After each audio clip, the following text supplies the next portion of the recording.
So the big beautiful bill has passed. Thank you for joining me here on American Defender. Today I'm going to just kind of go over the Short Act, the Hush Act, because that's really right now the main focus for me. The original language was not put back into the bill. But actually this might not be as bad as we thought. Actually it's pretty dadgum good. Okay? Now that I kind of understand the strategy that's going on here, all right, I am no lawyer or anything. I don't even play one on TV. Okay?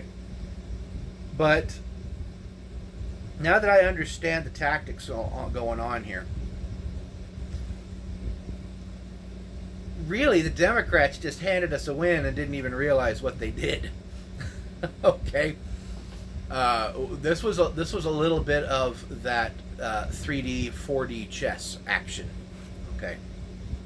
So again, we talked about how the parliamentarian or parliamentary or whatever, whoever that unelected official is that needs to get fired, handed us this win, but she said that under the Byrd rule that the Hush Act and the Short Act could not be included, and they violated it because of the language. So the language was changed to remove the tax.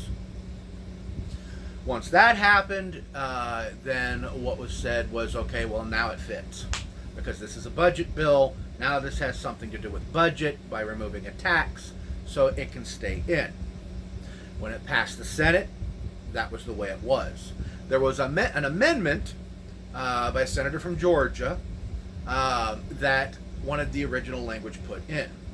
That amendment failed by 10 votes. Okay? I stayed up very late and watched the vote on that one for y'all. It failed by 10 votes. I think it was 217 to 207. Okay. So the original language stands then at that point in time.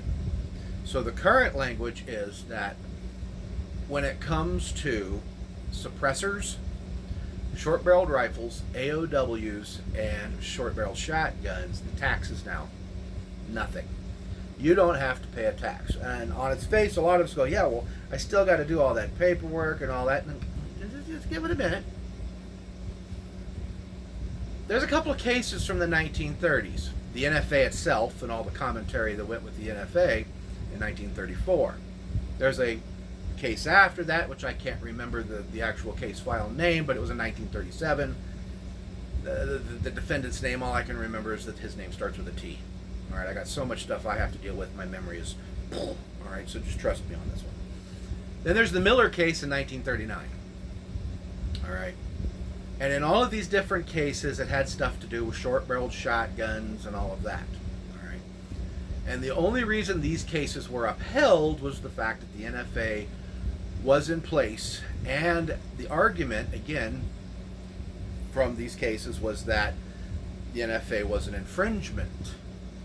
And the judge in both of these cases basically said the same thing, just worded differently, that if it wasn't for there being a tax and the NFA being proposed as a tax case, then the defendant would have been correct. But because the NFA was laid out as a tax case, well, then it held ground. All right, it held prudence. So now that the tax has been abolished, what has literally just happened in the cases of the Hush Act and the Short Act is that the pillars that uphold the NFA regarding these items, the pillars, the very pillars of their constitutionality, have just been yanked out from beneath them. There's no constitutionality now for there being a registration. Now it's a registration. It's not a tax. There is no taxation on it. So what this does is, and there's people, there's gun groups, GOA and others, all right, we all know who they're going to be, but, and others that already have the lawsuit ready to go, filed, going, and also with the passage of Bruin, now these have to be looked at from the context of tradition and history in the Constitution. And prior to 1934 is where they're going to have to look. There is no tradition or history. of suppressors or short-barreled rifles, shotguns, AOWs, or even those descriptions ever found in the history of the United States. So they will not be upheld. It can't be unconstitutionally. I mean, it's possible that they could do some, brain jockeying around, but really, in all honesty, they don't have a leg to stand on anymore because these taxes were removed. So rejoice and keep your eyes peeled, because it's in the next 6 months stuff's about to go down, which means the machine guns will be the only thing left on the NFA. But we now have a template to work off of on how to get them out too.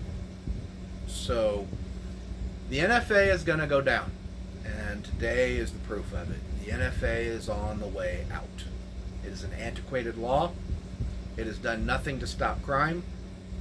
It has done. It's been unconstitutional from the get-go because it was a registration hidden under the guise as a tax. All right.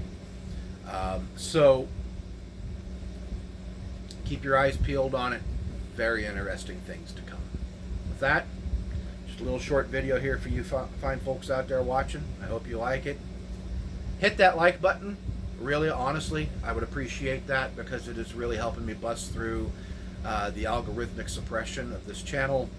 And if you like this kind of stuff, by all means, please consider subscribing and hitting that notification bell and selecting all. So with that, I'm going to get on out of here. I have 2 other videos to construct. And with that, see y'all on the flip. God bless you. God bless America. Bye-bye now.